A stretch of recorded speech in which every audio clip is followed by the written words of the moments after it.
الحمد لله نحمده ونستعينه ونستغفره ونعوذ بالله من شرور أنفسنا ومن سيئات أعمالنا من يهده الله فلا مضل له ومن يضلل فلا هادي له ونشهد أن لا إله إلا الله وحده لا شريك له ونشهد أن سيدنا ومولانا محمدا عبده ورسوله صلى الله تعالى عليه وسلم تسليما كثيرا. أما بعد فأعوذ بالله من الشيطان الرجيم بسم الله الرحمن الرحيم.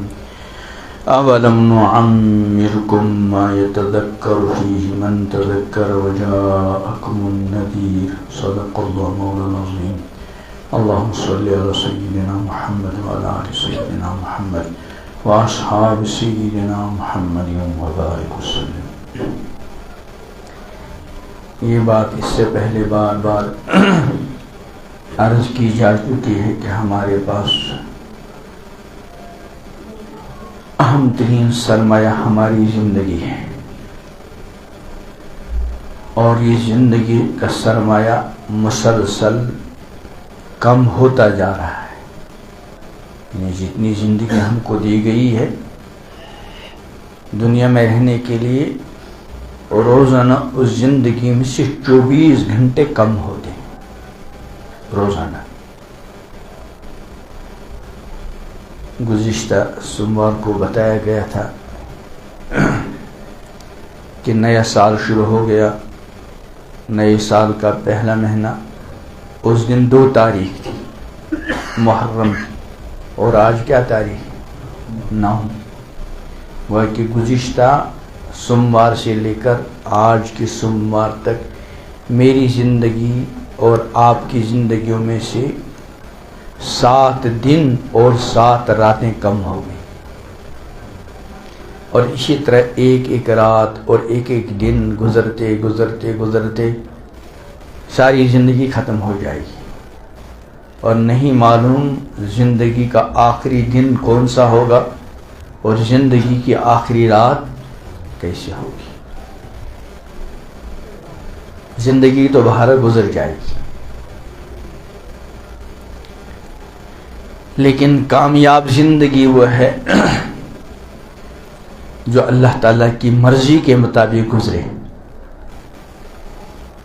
اور جس طرح زندگی گزارنے سے اس کے بعد والی آنے والی زندگی جو ابدی زندگی ہے، کبھی ختم نہ ہونے والی زندگی، وہ زندگی کامیاب زندگی ملے، راحت کی، آرام کی، سکون کی، اطمینان کی، جنت کے اندر، تو اس کے لیے ہم کو زندگی کس طرح گزارنی. اسی سلسلے میں حکیم الامت حضرت تھانوی رحمۃ اللہ علیہ کا یہ جمع کردہ ایک مضمون ہے جو گزشتہ سوموار کو اس میں سے کچھ چیزیں سنائی گئی تھی. اس کا عنوان تھا ہر مسلمان کو رات دن اس طرح رہنا چاہیے. اگر اس طرح رہیں گے تو زندگی تو بہرحال گزر جائے گی، لیکن اس طرح زندگی گزارنے سے امید ہے اللہ تعالیٰ کی ذات سے کہ مرنے کے بعد جو ہم کو زندگی عطا ہوگی وہ 100% کامیاب زندگی ہوگی. ہمیشہ کے لیے زندگی، ہمیشہ کے لیے جوانی، ہمیشہ کے لیے صحت، ہر طرح کی نعمتیں ابد الآباد کے لیے. لیکن اگر خدا نخواستہ زندگی اپنی آخرت کو سامنے رکھ کر زندگی نہیں گزاری تو پھر جو مرنے کے بعد والی زندگی ہے اس کو زندگی کہنا ہی بڑا مشکل ہے. اللہ تعالیٰ آخرت کی تباہی سے، رسوائی سے بچائے رکھے. تو ہر مسلمان کو رات دن اس طرح رہنا چاہیے. اس میں 3 باتیں تو آ گئی. پہلی بات، ضرورت کے موافق دین کا علم حاصل کرے، چاہے کتاب پڑھ کر یا عالموں سے پوچھ کر. دوسری بات آئی تھی کہ سب گناہوں سے بچے. اور تیسری بات آئی تھی کہ اگر کوئی گناہ ہو جائے تو فوراً توبہ کرے. ان تینوں باتوں کی تھوڑی وضاحت آئی تھی گزشتہ ہفتے. اب چوتھی بات ہے اور بڑی اہم بات ہے، کیا کہ کسی کا حق نہ رکھے، کسی کا حق نہ رکھے، کسی کو زبان سے یا ہاتھ سے تکلیف نہ دے، کسی کی برائی نہ کہے.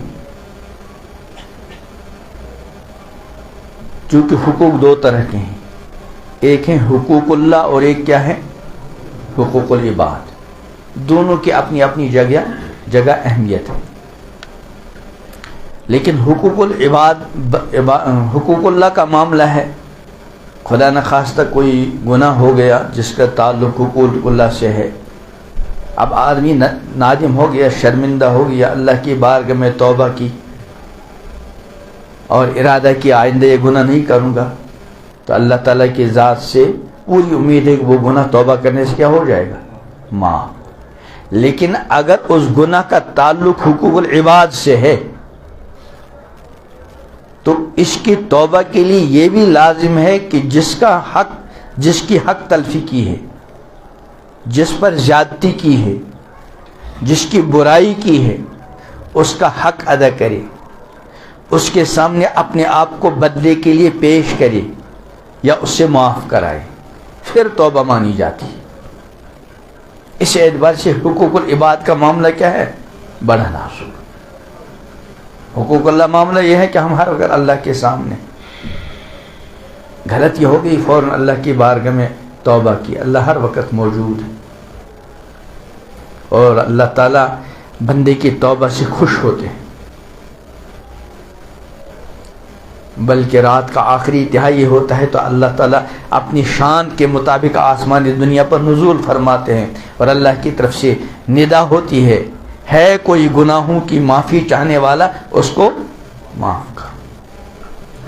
لیکن اگر حقوق العباد کا معاملہ ہوا، اول تو بندہ شرماتا ہے کہ بھی ایسا ہوتا ہے بچپنے میں کسی کا کوئی پیسہ لے لیا، اب اس کو بعد میں احساس ہو گیا، دینی شعور آ گیا، اب چاہتا ہے یار اس کا حق میں نے طلب کیا وہ واپس. اب شرمندہ ہے کہ کس طرح کیسے اس کے سامنے اپنے آپ کو رسوا کروں کہ میں نے تمہارے ساتھ یہ حق تلفی کی. شرماتا ہے. اور کبھی وہ بندہ نظر بھی نہیں آتا، مر گیا ہوتا ہے. تو اس کی اہمیت بہت زیادہ ہے اس اعتبار سے. تو کیا فرمایا دن رات میں اس چیز کا خیال رکھے، کسی کا حق نہ رکھے. اگر خدا نخواستہ کسی کا کوئی حق ہو اس کو فوراً ادا کریں. امام الانبیاء حضرت محمد عربی صلی اللہ تعالی علیہ وسلم کا فرمان ہے کہ جس کے ذمے کسی دوسرے اپنے بھائی کا کوئی حق ہو، مالی، جانی، آبرو، کسی کی بھی اعتبار سے، فَلْيَتَحَلَّلْ مِنْهُ الْيَوْمِ، آج ہی اس سے معاملہ ٹھیک کر دے، اس کا حق ادا کرے.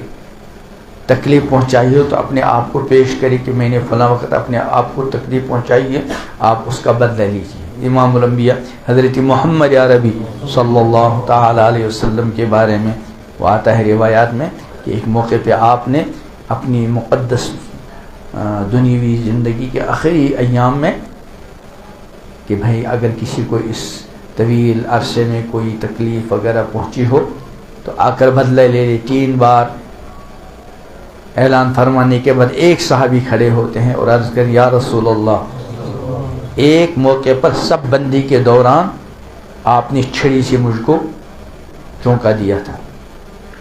مجھے اس طرح کا مفہوم ہے. امام الانبیاء حضرت محمد عربی صلی اللہ تعالی علیہ وسلم فرماتے ہیں آؤ بدلہ لو. وہ صحابی عرض کرتے ہیں یا رسول اللہ، جس وقت میرے ساتھ وہ معاملہ ہوا تھا میرے بدن پر کپڑا نہیں تھا، آپ کے جسد اطہر پر پیراہن مبارک ہے. امام الانبیاء حضرت محمد عربی صلی اللہ تعالی علیہ وسلم اپنے جسد اطہر سے پیراہن مبارک کو ہٹاتے ہیں اور ارشاد فرماتے آؤ. وہ صحابی آتے ہیں اور امام الانبیاء حضرت محمد عربی صلی اللہ علیہ وسلم کے جسد اطہر کو بوسہ دیتے ہیں اور اس سے چمٹ جاتے ہیں اور عرض کرتے ہیں یا رسول اللہ، مجھے بدلہ نہیں لینا تھا، میں نے اس وقت موقع غنیمت جانا اگر میرا بدن آپ کے جسد اطہر کے ساتھ مس کر گیا تو اس کی برکت سے اللہ تعالیٰ مجھے جہنم کی آگ سے بچائیں گے. لیکن دیکھنا یہ کہ حضور علیہ السلام نے اپنے آپ کو پیش کیا اور امت کو بھی تعلیم دی کہ جس کا کسی کے ذمہ کوئی حق ہو آج ہی معاملہ ٹھیک کرا دو. قبل اللہ یکون دینار ولا درہم، وہ دن آنے سے پہلے جس دن دینار دراہم مال دولت کچھ نہیں ہوگا. ان کان لہ عمل صالح، اگر اس حق تلفی کرنے والے کے پاس، دوسرے کے اوپر ظلم کرنے والے کے پاس، دوسرے کی برائی اور غیبت کرنے والے کے پاس کچھ نیکیاں ہوئی تو اخذ منہ بقدر مظلمتہ، تو اس ظلم کرنے والی سے کی نیکیاں لے لی جائیں گی جس کا اس نے ظلم کیا ہوگا اور وہ مظلوم کو دے دی جائیں گی.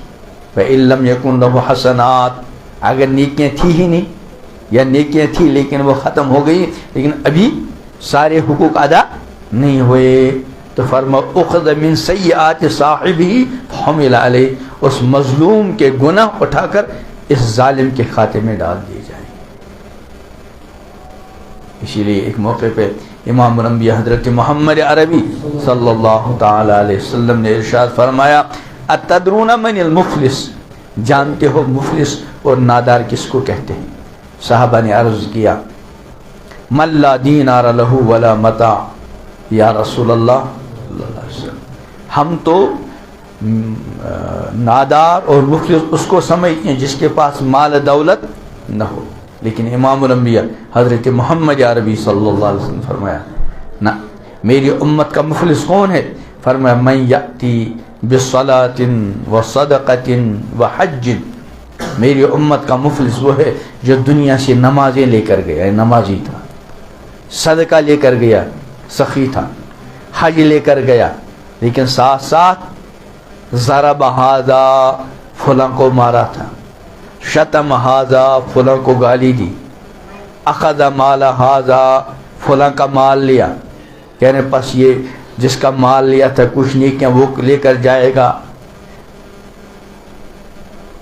جس کو گالیاں دی تھی کچھ نیکیاں وہ لے کر گیا، جس کو مارا تھا کچھ نیکیاں وہ لے کر گیا، یہ خالی ہاتھ رہ جائے گا. فرم یہ ہے میری امت کا مفلس. اس لیے اس سلسلے میں بہت زیادہ چوکنا رہنا چاہیے. تو کیا فرمایا؟ کسی کا حق نہ رکھے، یعنی اس کا مطلب اگر حق ہے تو کسی طریقے سے جلد از جلد ادا کر لو، کسی کو زبان یا ہاتھ سے تکلیف نہ دیں.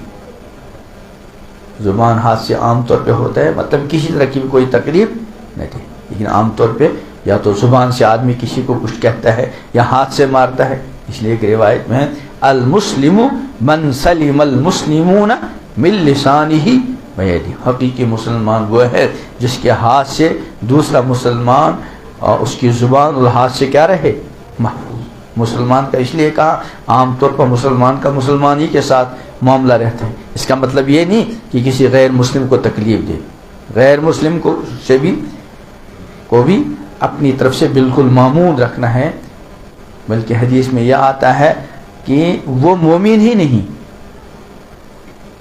وہ مومن نہیں جس کا پڑوسی اس کی شرارتوں سے معمون نہ ہو، چاہے پڑوس میں مسلمان ہو یا کوئی غیر مسلم ہو.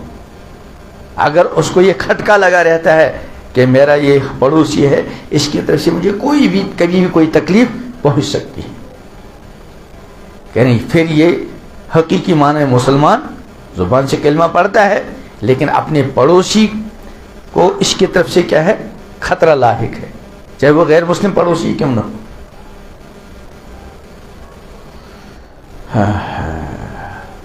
کسی کی برائی نہ کرے. برائی میں وہ غیبت جس کو حدیث میں فرمایا گیا الغیبت اشد من الزنا، غیبت بدکاری سے ہو رہا ہے. 4 چیزیں ہوئی. 5ویں چیز مال کی محبت اور نام کی خواہش نہ رکھے، اور نہ بہت اچھے کھانے اور کپڑے کی فکر میں رہے. ایک ہے مال رکھنا، ایک ہے مال کی محبت رکھنا.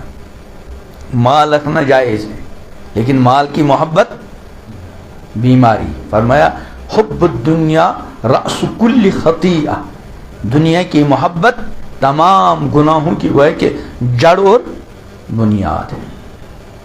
ایسے ہی نام کی خواہش کہ لوگوں میں میرا چرچا ہو، میرا نام لوگوں میں فلاں ہو۔ ایک حدیث میں آتا ہے امام الانبیاء حضرت محمد عربی صلی اللہ تعالی علیہ وسلم نے ارشاد فرمایا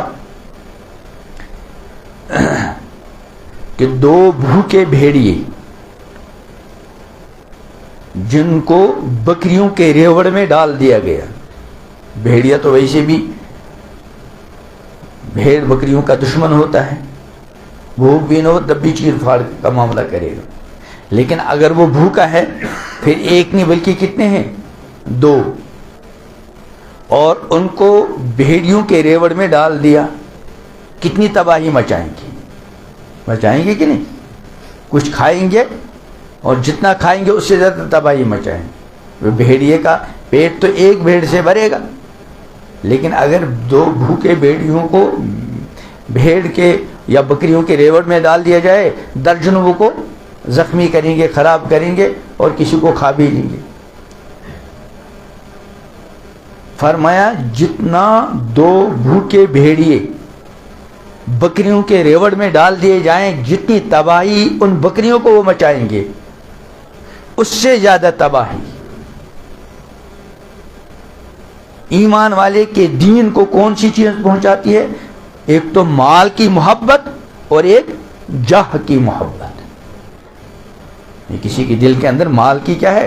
محبت، سمجھ لیے اس کو دین، اس کے دین کو تباہ کرے گی۔ اور اس سے زیادہ کیا ہے؟ جاہ کی محبت۔ جاہ کا مطلب کیا ہے؟ کہ لوگوں میں میرا نام ہو، جہاں میں جاؤں وہاں لوگ میری تعظیم کریں، ادب کریں وغیرہ وغیرہ۔ ایک اللہ تعالیٰ نے ویسے کسی کو دی دیا، دیکھیں اولیاء کرام، بزرگان دین، اور سب سے بڑھ کر حضرات انبیاء کرام علیہ السلام، ان کے عظمت کا کیا عالم، صحابہ کے دلوں میں امام الانبیاء حضرت محمد عربی علیہ السلام کی عظمت کا کیا عالم، عام امتیوں کے دلوں میں، اسی طرح اولیاء کرام، بزرگان دین، صحابہ۔ تو ایک ہے اللہ تعالی نے خود بخود کسی کو شہرت دی، اور ایک یہ کہ آدمی اس کی طلب میں رہے۔ تو یہاں کیا کہا؟ مال کی محبت اور نام کی خواہش، بغیر خواہش کے اللہ تعالیٰ نے کسی کو عزت دی، لوگ اس کو احترام کی نظروں سے دیکھتے ہیں، وہ اللہ کی طرف سے ایک عطیہ ہے، لیکن خود طالب بننا، فرمایا تلک الدار الاخرہ، یہ آخرت کا گھر، جنت نجعلها للذین لا یریدون علوا فی الارض ولا فسادا، جنت ہم ان لوگوں کے لیے رکھ رکھی ہے، جنت ان کو ملے گی جو دنیا میں بڑا بننا نہیں چاہتے اور نہ زمین میں فساد کرتے ہیں۔ تو کیا فرمایا؟ پانچویں چیز، مال کی محبت اور نام کی خواہش نہ رکھیے، اور نہ بہت اچھے کھانے اور کپڑے کی فکر میں رہے، ہر وقت اسی فکر میں مجھ کو اچھا کھانے کو ملے، اچھا پہننے کو ملے، نہیں۔ ہاں اگر اللہ تعالیٰ اچھا کھانے کو دے، اچھا پینے کو دے، پہننے کو دے تو اس کو اللہ تعالیٰ کی نعمت سمجھ کر استعمال کر لے، لیکن اس فکر میں رہنا کہ ہمیشہ مجھے اچھا کھانا ملے، اچھا پہننا ملے، اس فکر میں جیسا اللہ تعالیٰ دے اس پر شکر گزار رہے۔ اگر اللہ تعالیٰ نے اچھا دیا ہے تو ٹھیک ہے، اچھا کھائے، اچھا دیا ہے اچھا پہنے۔ ایک موقع پہ ایک صحابی بارگاہ نبی میں حاضر تھے، کپڑے کچھ پھٹے پرانے بوسیدہ قسم کے، امام الانبیاء حضرت محمد عربی صلی اللہ تعالی علیہ وسلم نے پوچھا بھائی تمہارے پاس کچھ مال وال بھی ہے؟ عرض کیا اللہ کے رسول جی ہر طرح کا مال ہے، اونٹ ہے، بکریاں ہیں، فلاں ہیں، جو مال اس زمانے میں ہوا کرتا تھا۔ تو آپ نے فرمایا کہ ان اللہ یحب ان یری اثر نعمتی علی عبدہ، اللہ پسند کرتے ہیں اپنے بندے پر اپنی نعمت کا اثر دیکھیں۔ تو اگر اللہ نے اچھا دیا ہے تو اللہ تعالیٰ کی نعمت کے اظہار کے لیے اچھا پہنے، شہرت کے لیے نہیں۔ حدیث میں آتا ہے جس نے دنیا میں شہرت کا لباس پہنا، اللہ تعالیٰ اس کو قیامت کی ذلت کا لباس پہنا ہے۔ ایک ہے تحدید بالنعمت کے طور پر اللہ تعالیٰ نے مجھ کو نعمت دی ہے، اللہ کی نعمت کا اظہار ہو، یہ تو نیکی کی بات ہے، اور ایک یہ ہے کہ شہرت کے لیے پہن رہا ہے. اسی لیے بار بار کہا جاتا ہے نیت کا بہت بڑا عمل دخل ہے انسان کی زندگی کے بارے میں. اچھی نیت کی وجہ سے کوئی عام دنیا کا کام بھی نیکی بن جاتا ہے، اور نیت کے اندر خرابی کی وجہ سے بڑی سے بڑی نیکی وہ اس کے حق میں کیا بن جاتا ہے؟ جرم بن جاتا ہے. تو کیا فرمایا؟ اور نہ بہت اچھے کھانے اور کپڑے کی فکر میں. یہ نہیں فرمایا نہ بہت اچھا کھائے نہ بہت اچھا پہنے، یہ نہیں کہا، بلکہ کیا فرمایا؟ نہ بہت اچھے کھانے اور کپڑے کی کیا رہے، جیسا مل گیا اللہ تعالیٰ کا شکر ادا کر کے اس کو کھا لے. نمبر 6، اگر اس کی خطا پر کوئی ٹوکے اپنی بات نہ بنائے، فوراً اقرار اور توبہ کر لے. کسی نے ٹوکا کہ بھئی یہ کیا تمہارے اندر یہ کوتاہی ہے، اب بات نہ بنائے. بعض مرتبہ ایسا ہوتا ہے کہ یہ اندر سے یقین ہے یہ جو کہہ رہا یہ تو کہہ رہا بات تو اس نے ٹھیک کہی، لیکن اس کی کیا حیثیت ہے مجھے ایسی بات کہے. لا حول، یہ بہت بڑا. اسی لیے ایک موقع پہ جب آپ نے تکبر کی برائی بیان کی تو ایک صحابی نے عرض کیا، اے اللہ کے رسول صلی اللہ علیہ وسلم، انسان چاہتا ہے میرا کپڑا اچھا ہو، میرا جوتا اچھا ہو، فلاں چیز اچھے ہو، کیا یہ بھی تکبر ہے؟ آپ نے فرمایا نہ، ان اللہ جمیل یحب الجمال. غالباً یہ الفاظ ارشاد فرمایا اسی موقع پر. اور اس کے بعد فرمایا کہ تکبر کیا ہے؟ بطر الحق و غمط الناس، یعنی حق بات کو قبول نہ کرنا. جانتا ہے کہ یہ جو کہہ رہا ہے تو یہ ٹھیک، لیکن اس کی کیا حیثیت، یہ مجھ کو سمجھائے. لا حول ولا قوت الا باللہ. وغمط الناس، اور لوگوں کو کیا سمجھنا؟ حقیر سمجھنا. حق کو قبول نہ کرنا اور لوگوں کو حقیر سمجھنا، اسی کا نام کیا ہے؟ تکبر. تو فرمایا اگر اس کی خطا پر کوئی ٹوکے تو اپنی بات نہ بنائے، فوراً اقرار کرے اور توبہ کرے. جزاک اللہ، میرا ادھر دھیان نہیں تھا، انشاءاللہ آئندہ احتیاط کروں گا، اللہ تعالیٰ مجھے معاف کر دے. بھائی کہ ہمدرد ہے، خیر خواہ ہے، اس نے اگر ہماری کوئی کوتاہی ہم کو بتا دی، یہ تو اس کی طرف سے ہمارے ساتھ ہمدردی اور خیر خواہی کا معاملہ ہے. ہم کو اس کو شکریہ ادا کرنا چاہیے اور بات کو فوراً قبول کر لینا چاہیے. 7ویں بات، بدون سخت ضرورت کے سفر نہ کرے. بدون سخت ضرورت کے سفر نہ کرے. سفر میں بہت سی باتیں بے احتیاطی کی ہو جاتی ہیں، بہت سے نیک کام چھوٹ جاتے ہیں، وظیفوں میں خلل پڑ جاتا ہے، وقت پر کوئی کام نہیں. آدمی جہاں ہوتا ہے اس کا اپنا ایک نظام بنا ہوا ہوتا ہے، کھانے کا وقت، سونے کا وقت، پڑھنے کا وقت. لیکن جب آدمی کہیں سفر میں جاتا ہے، چاہے زیادہ دور کا سفر ہو، اپنے کسی رشتہ دار کے یہاں بھی جائے، تب بھی وہ گھر والا نظام برقرار نہیں رہتا اور وقت میں بے برکتی ہو جاتی، کچھ ہوتا نہیں. اور آج کل تو ماحول ایسا ہے کہ انسان رشتہ دار کے یہاں بھی جائے تو شاید وہاں ٹھیک طریقے سے واپس نہ آئے.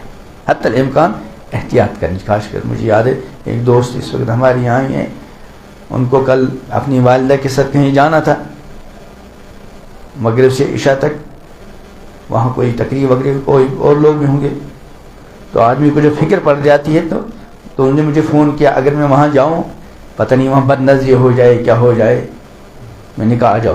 تو پھر آ گئے یہاں عشاء تک، ماشاءاللہ عشاء پڑھ کے یہاں سے نکلے. پھر والدہ کو، چونکہ جب بھی آدمی کہیں باہر جائے گا تو صحیح سالم واپس آنا خاص کر آج کل کے ماحول میں بڑا مشکل ہے.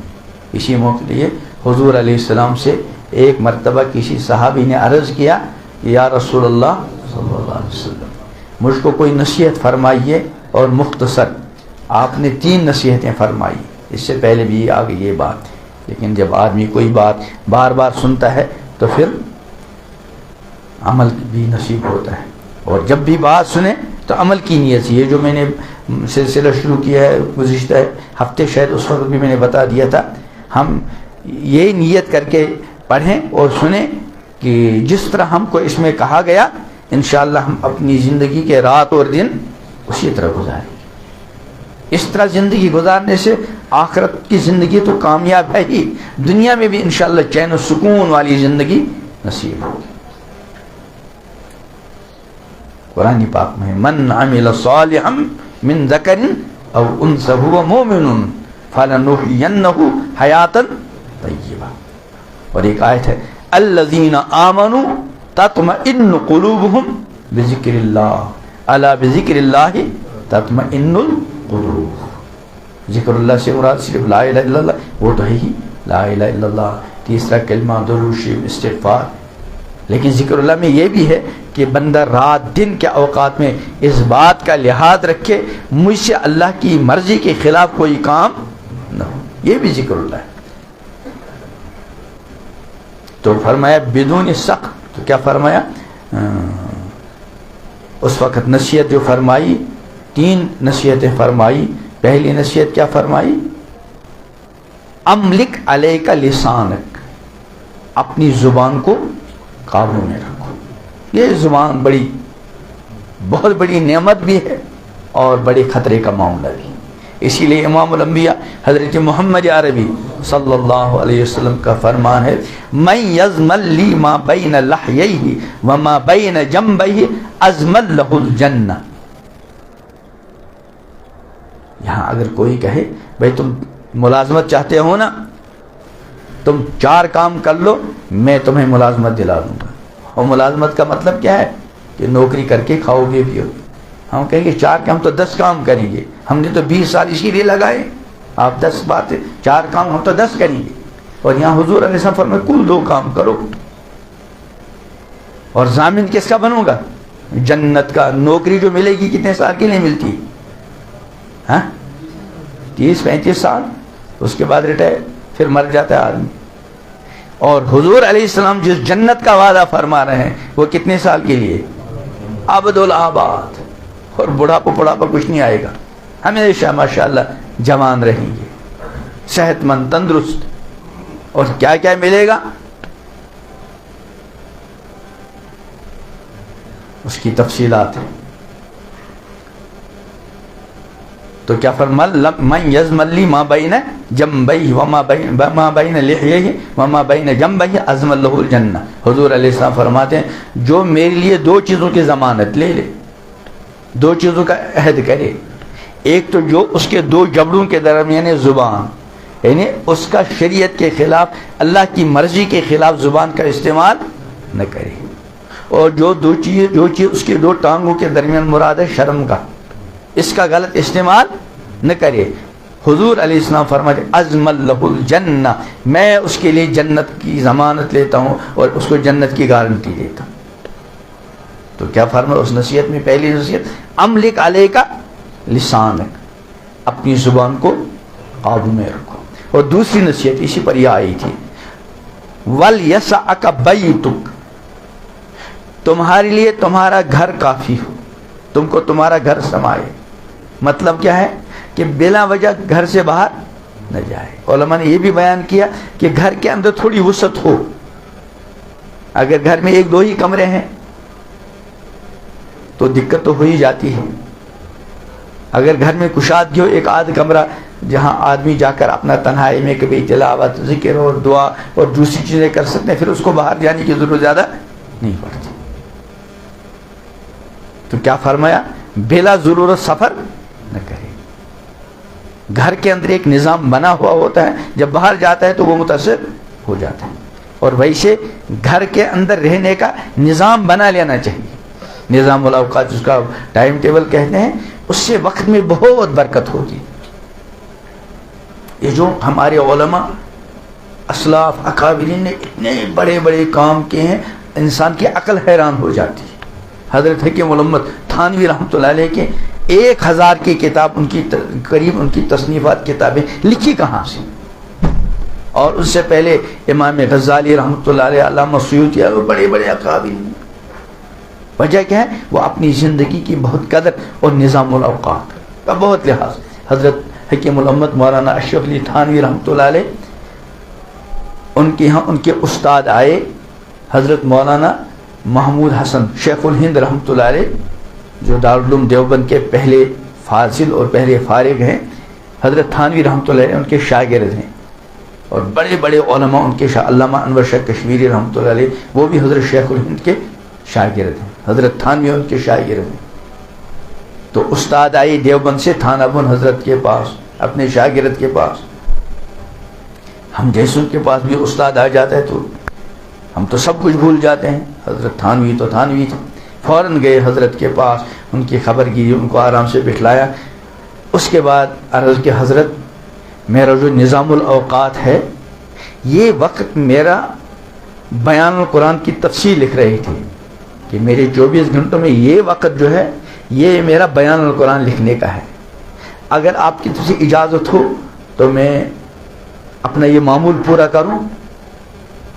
شیخ الہند تھے، وہ بہت خوش ہے، کہا ضرور۔ حضرت تھانوی رحمۃ اللہ گئے اور جلدی ہی تھوڑی دیر میں واپس آئے۔ تو حضرت شیخ الہند نے پوچھا تم تو جلدی واپس آ گئے؟ کہا حضرت ایک طرف تو آپ تشریف لائے میرے لیے سعادت، لیکن دوسری طرف سے میرا دل یہ نہیں چاہا کہ میں اپنے معمول کو بالکل یا ناگاہ کروں، اس نے جا کر تھوڑا کام کر لیا تاکہ بالکل یا ناگاہ نہ ہو، لیکن جو عام طور اتنا نہیں کیا، تھوڑا کیا تاکہ وہ معمول پورا ہو جائے، چھوٹے نہ۔ اب آ کر آپ کی خدمت میں آیا۔ تو گھر کے اندر آدمی نظام الاوقات بنائے۔ اب جب نظام الاوقات بنائے، اب اگر آدمی کہیں جاتا ہے کہیں سفر میں تو وہ نظام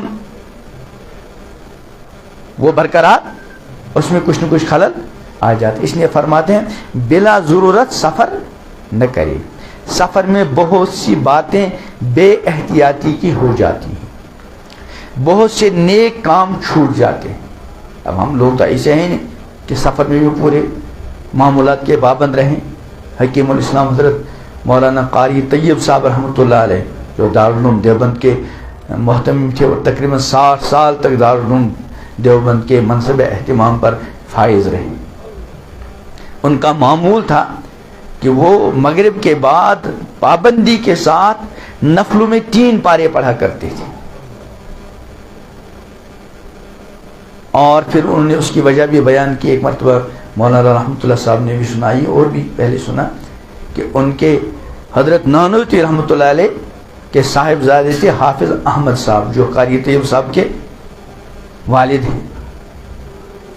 حضرت مولانا قاسم صاحب نانوتوی رحمۃ اللہ جو دارالعلوم دیوبند کے فاضل ہیں، انہوں نے اپنے صاحبزادے حافظ احمد صاحب سے کہا بھائی دیکھو مولوی اور عالم تو میں نے تم کو تمہارے لیے بنایا ہے، لیکن حافظ اپنے لیے، اس لیے انہوں نے پھر معمول بنایا روز 3 پارے پڑھ کر ثواب کن کو بھیجتے تھے؟ اپنے والد کو، ان نفلوں میں۔ پھر جب حافظ احمد صاحب کا وقت آخری آنے لگا تو انہوں نے حضرت قاری طیب صاحب رحمۃ اللہ اپنے صاحبزادے کو بتا دیا کہ میرے ابا نے مجھ سے یہ کہا ہے اور یہی بات میں تم سے کہتا ہوں۔ تو قاری طیب صاحب رحمۃ اللہ فرماتے اس کے بعد سے میرا یہ معمول ہے، سفر ہو یا حضر ہو، میں اپنا یہ معمول ترک نہیں کرتا۔ ہمارا معاملہ یہ ہے، ہم گھر میں بیٹھے اور جب بھی معمولات پابندی کے ساتھ نہیں ہو پاتے، جب سفر میں جائیں گے تو معمولات کا بالکل ہی نظام درہم برہم ہو جاتا ہے۔ تو اس لیے فرماتے ہیں کہ بدون سخت ضرورت کے سفر نہ کرے، سفر میں بہت سی باتیں بے احتیاطی کی ہو جاتی ہیں، بہت سے نیک کام چھوٹ جاتے ہیں، وظیفوں میں خلل پڑ جائے۔ وظیفہ کا مطلب کیا ہے؟ معمول۔ وظیفے کا لفظ بعض مرتبہ بہت سو کو چبھتا ہے۔ وظیفے کا مطلب کیا ہے؟ مقررہ چیز ہے نا، معمول، یعنی آپ نے اسی لیے تنخواہ جو ہے نا اس کو بھی کہتے ہیں وظیفہ، مجھے ماہانہ یہ وظیفہ ملا کرتے۔ تو وظیفے کا مطلب کیا ہے؟ مقررہ چیز۔ تو وظیفے کا خلل ہونے کا مطلب کیا ہے؟ جو آپ کا روز کا معمول ہے، فلاں وقت سے فلاں وقت تلاوت کروں گا۔ ساری امت کی مائیں ہیں، ان کو بھی کہا گیا ہے کہ اگر کبھی کسی سے بات کرنے کی ضرورت پڑ جائے فلا تخضعن بالقول، گفتگو کے اندر وہ نرم اور پرکشش انداز اختیار نہ کرے۔ کیوں؟ فیطمع الذی فی قلبہ مرض، جس کے دل کے اندر بیماری ہوگی، پتہ نہیں اس کے دل میں کیسے کیسے جذبات ابھریں گے۔ تو اگر کسی غیر محرم کے ساتھ نامحرم کے ساتھ بات نہیں کرنے کی ضرورت پیش آئی تو بے تکلفی والا معاملہ بلکہ روکھا پن۔ نمبر 9، کسی سے جھگڑا تکرار نہ کریں۔ اکثر بیشتر جب آدمی کو جھگڑا ہوتا ہے اور بحث مباحثہ ہوتا ہے تو بعد میں پچھتاوا ہوتا ہے، اور جھگڑے سے کوئی فائدہ ہے ہی نہیں۔ حدیث میں آتا ہے کہ ایک آدمی حق پر نہیں ہے اور جھگڑا ترک کرتا ہے، حق پر نہیں ہے اور جھگڑا ترک کرتا ہے تو غالباً اس کے لیے جنت میں گھر بنے گا کنارے پر، اور جو آدمی حق پر ہے، حق پر ہونے کے بعد جھگڑے کو ترک کرتا ہے تو اس کے لیے جنت کہاں ہے؟ گھر بنایا جائے گا بیچ جنت میں۔ تو اس لیے لڑائی جھگڑے سے اور بحث و تکرار سے آدمی پرہیز کرے۔ کسی کو کوئی بات کہنی ہو اچھے انداز سے کہہ دی، مانی تو ٹھیک، نہیں مانی تو اللہ تعالیٰ نے پیغمبر علیہ السلام کو فرمایا لست علیہم بمسیطر، آپ کو ان پر مسلط کر کے نہیں بھیجا گیا۔ تو لڑائی جھگڑا اور تکرار سے آدمی کیا کرے؟ شرع کا ہر وقت خیال رکھے، شریعت کا یعنی اس بات کا ہر وقت لحاظ رکھے کہ شریعت کے خلاف مجھ سے کوئی کام نہ ہو۔ جب آدمی اس بات کا لحاظ رکھے گا کہ شریعت کے خلاف مجھ سے کوئی کام نہ ہو تو اس کی رات کی زندگی فوراً کیا بن جائے گی؟ بلکہ عبادت کی صورت اختیار کرے، کیونکہ ہر وقت اس بات کا لحاظ رکھتا ہے کہ مجھ سے کوئی ایسا کام نہ ہو جس کی وجہ سے اللہ تعالیٰ کیا ہوں ناراض ہو۔ دیکھیے اگر ہمارا کوئی استاد ہو، کوئی اپنا جس کو ہم نے بڑا مانا ہو، ہم حتی الامکان کوشش کرتے ہیں کہ بھئی ہم سے کوئی ایسی حرکت نہ ہو، ہماری زبان سے کوئی ایسی بات نہ نکلے جو ان کو کیا گزرے ناگوار۔ ٹھیک ہے وہ بزرگ ہیں، استاد ہیں، ہے تو انسان ہی، لیکن ہم نے ان کو استاد مانا ہے، ہم نے ان کو اپنا بڑا مانا ہے، تو ہم ان کے استاد ہونے اور بڑا ہونے کا اتنا لحاظ رکھتے ہیں کہ حتی الامکان کوشش کرتے ہیں ہماری زبان سے کوئی ایسی بات نہ نکلے، ہم سے کوئی ایسی حرکت نہ ہو جو ان کو کیا گزرے ناگوار۔ تو پھر اس پوری کائنات کے خالق و مالک کا کتنا ادب اور کتنا لحاظ رکھنا چاہیے کہ بھائی ہم سے کوئی ایسی حرکت نہ ہو جس کی وجہ سے اللہ تعالیٰ کیا ہوں ناراض ہو۔ اللہ تعالیٰ ہم کو اس طرح رات اور دن گزارنے کی توفیق عطا فرمائے جس سے ہمارا اللہ ہم سے راضی ہو اور ہماری آخرت بن جائے۔ سبحان اللہ وبحمدہ، سبحانک اللہم وبحمدک، ونشہد ان لا الہ الا انت، نستغفرک ونتوب الیک۔